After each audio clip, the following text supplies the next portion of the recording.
नमस्कार, प्रणाम, आदाब। बृहन मुंबई महानगर पालिका शिक्षण विभाग के वर्चुअल क्लास की तरफ से मैं श्रीमती पूर्णिमा पांडे आप सभी का हार्दिक स्वागत करती हूँ।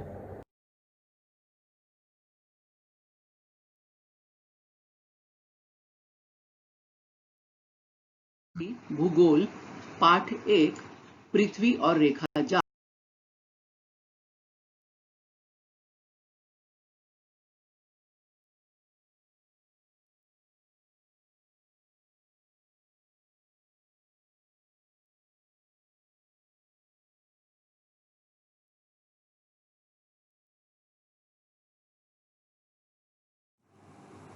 यह है हमारी कक्षा 6ठी की भूगोल की पाठ्य पुस्तक का मुख्य पृष्ठ और मल पृष्ठ या पश्च पृष्ठ।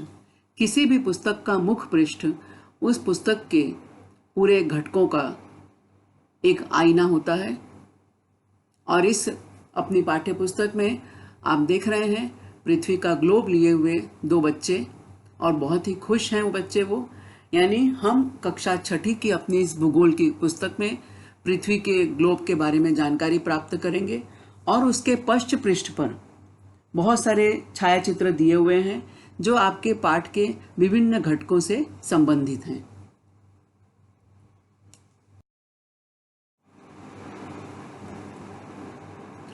और मैं हूं आपका ग्लोबी, आपका फ्रेंड।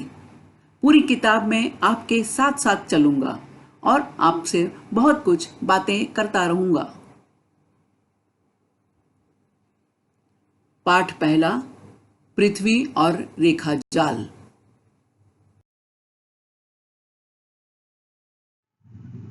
मैं ग्लोबी।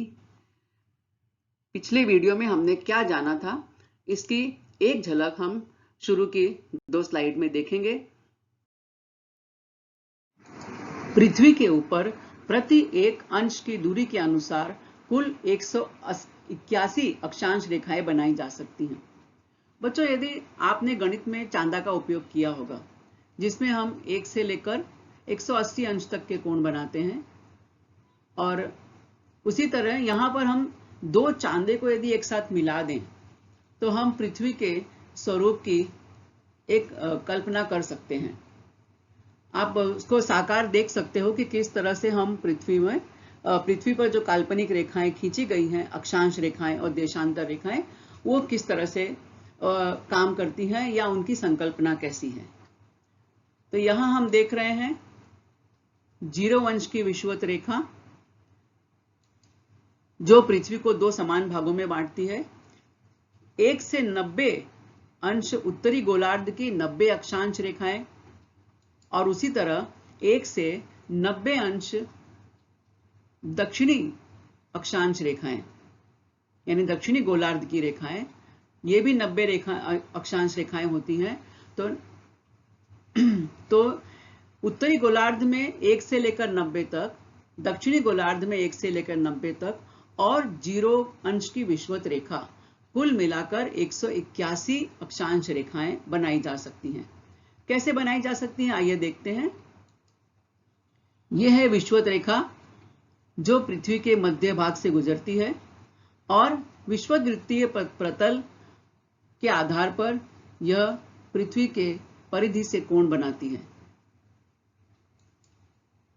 अब हम यहां देख रहे हैं ये 10 डिग्री अक्षांश, उसी तरह से 20 डिग्री अक्षांश, 30 डिग्री अक्षांश, 40 डिग्री अक्षांश।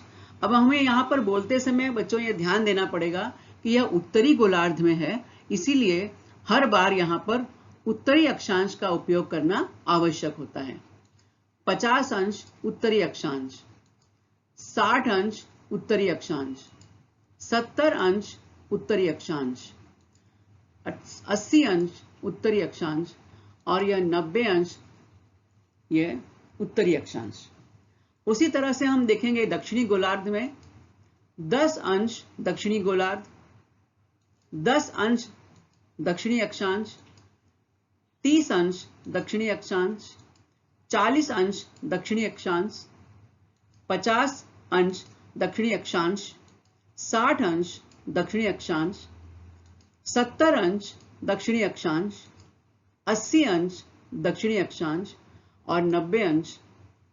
इस तरह से हम देखते हैं कि यह अक्षांश रेखाएं बनती हैं और इन्हीं के आधार पर, जैसे इस चांदे में हमने देखा, इसी तरह के आधार पर पृथ्वी के भूगोलक पर यह रेखाएं खींची गई हैं। अक्षांश रेखाओं का मूल्य और वाचन। अक्षांश रेखाओं के मूल्य बताते समय यह बताना आवश्यक होता है कि वे अक्षांश उत्तरी गोलार्ध में हैं अथवा दक्षिणी गोलार्ध में हैं। उत्तरी गोलार्ध में अक्षांश रेखाओं का उल्लेख 5 अंश उत्तर, 15 अंश उत्तर, 30 अंश उत्तर, 50 अंश उत्तर। इसी तरह दक्षिणी गोलार्ध में 5 अंश दक्षिण, 15 अंश दक्षिण, 30 अंश दक्षिण, 50 अंश दक्षिण, इस प्रकार उल्लेख करते हैं।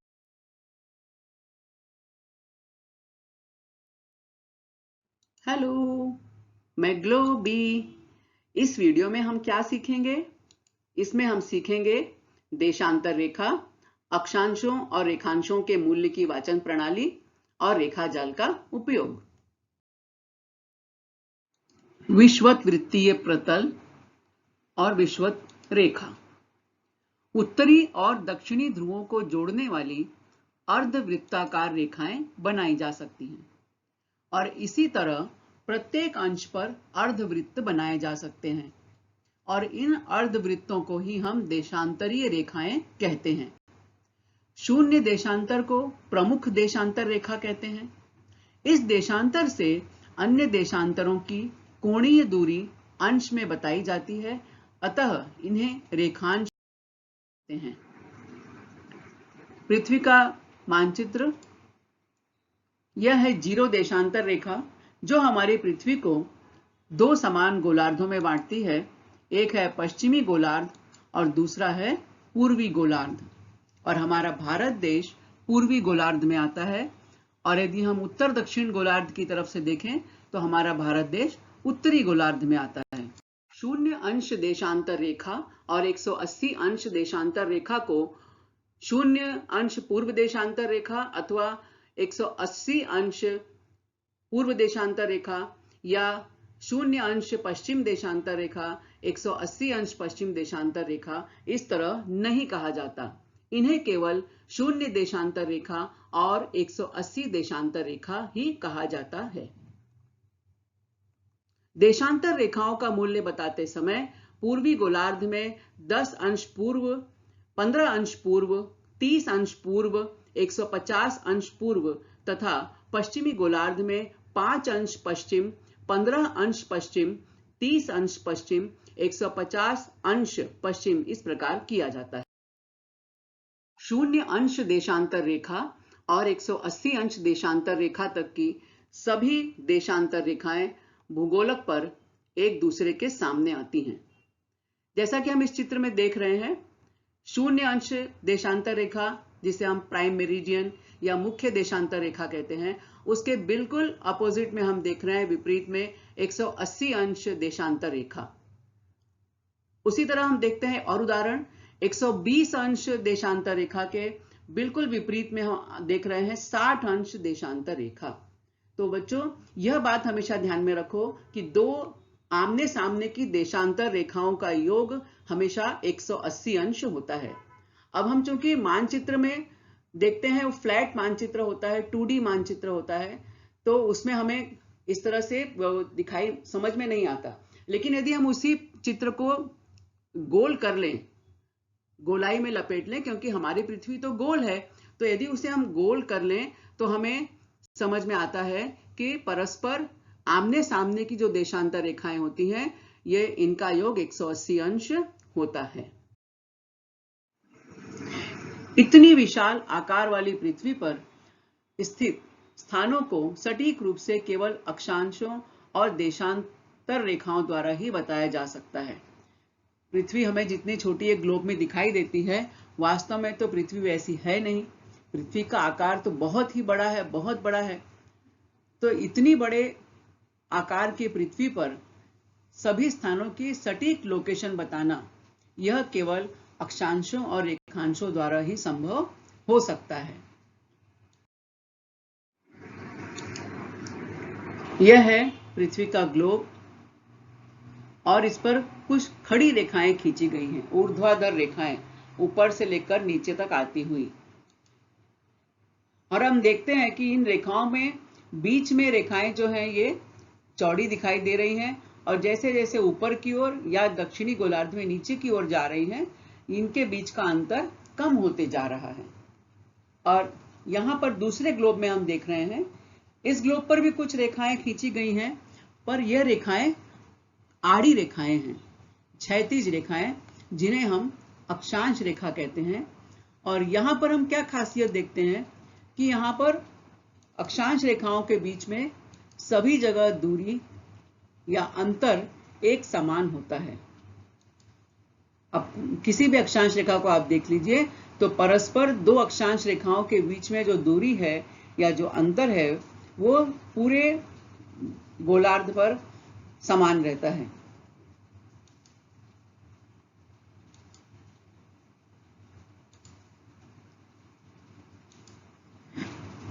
तो किन्हीं दो अक्षांशों के बीच की दूरी सभी जगह समान होती है।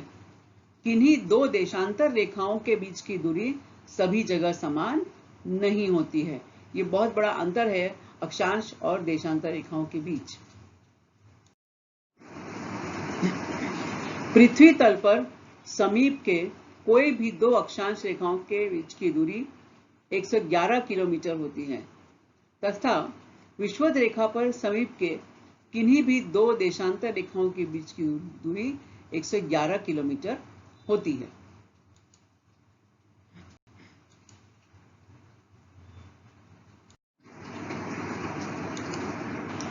एक 111 किलोमीटर के बीच वाले स्थानों की अचूक स्थिति समझाने के लिए अंशों को छोटी छोटी इकाइयों में बांटना पड़ता है।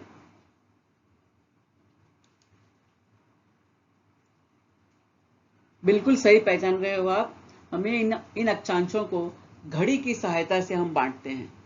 111 किलोमीटर के बीच वाले स्थानों की अचूक स्थिति बताने के लिए अंशों को छोटी छोटी इकाइयों में बांटना पड़ता है, क्योंकि एक साथ में तो हम इन्हें गिन नहीं सकेंगे, माप नहीं सकेंगे, इसलिए इन्हें अनेक छोटी छोटी इकाइयों में बांट दिया गया है।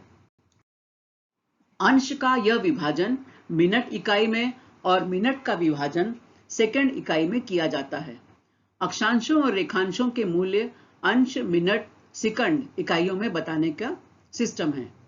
इसमें अंश के 60 हिस्से होते हैं और प्रत्येक हिस्सा 1 मिनट का होता है। इसी तरह प्रत्येक मिनट के 60 हिस्से होते हैं और प्रत्येक हिस्सा 1 सेकंड का होता है। ये मूल्य चिन्हों द्वारा इस प्रकार दर्शाए जाते हैं: अंश, अंश, मिनट और सेकंड।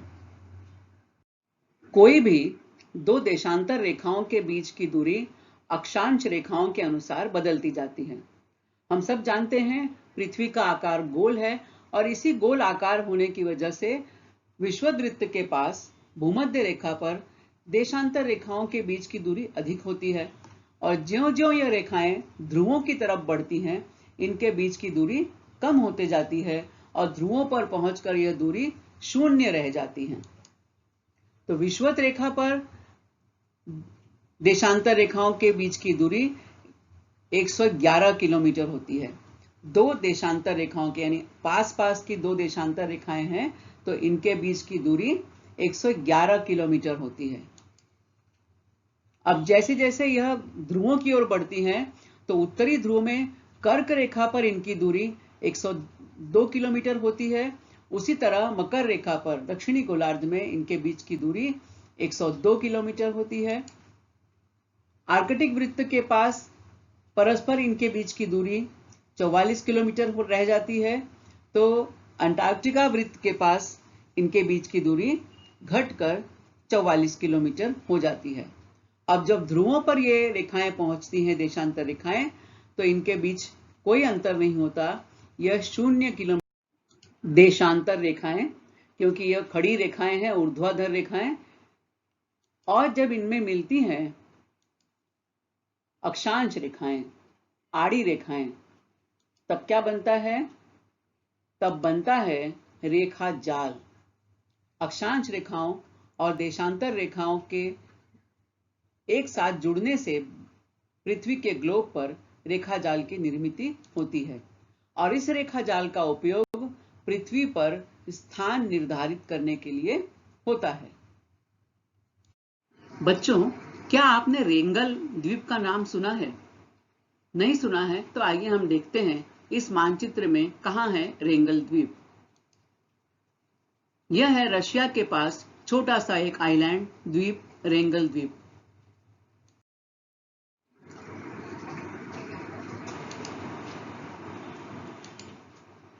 भौगोलिक सूचना तंत्र या भौगोलिक सूचना प्रणाली, जिसे हम GIS सिस्टम कहते हैं, जियोग्राफिक इंफॉर्मेशन सिस्टम।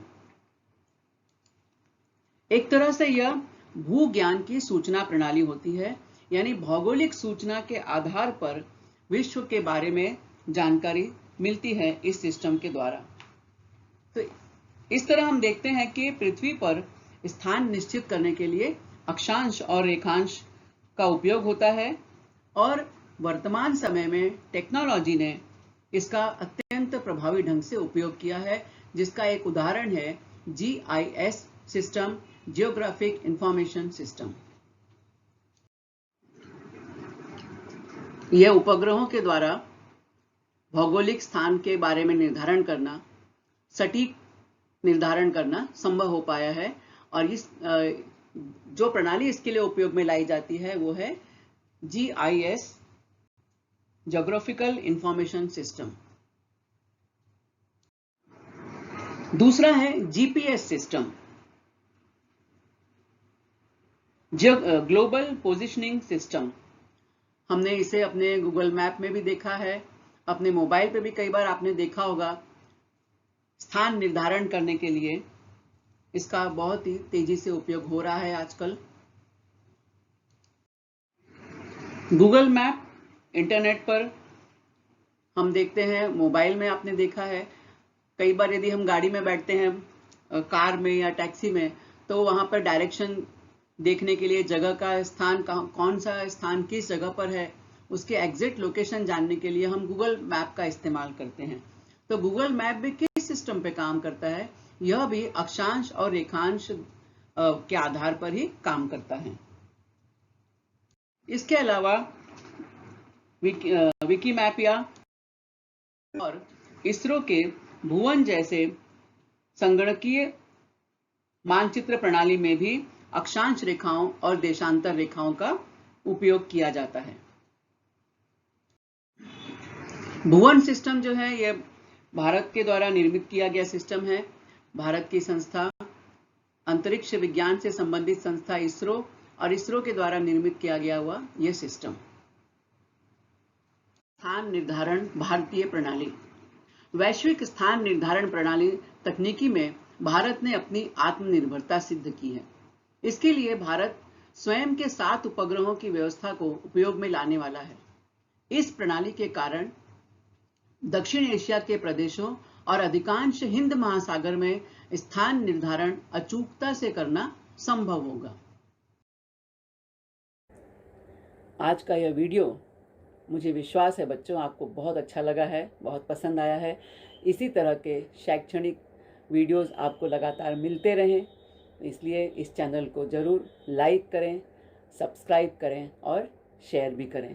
तो मिलते हैं अगले वीडियो में कुछ नए मुद्दों के साथ, कुछ नए विचारों के साथ। तब तक के लिए धन्यवाद।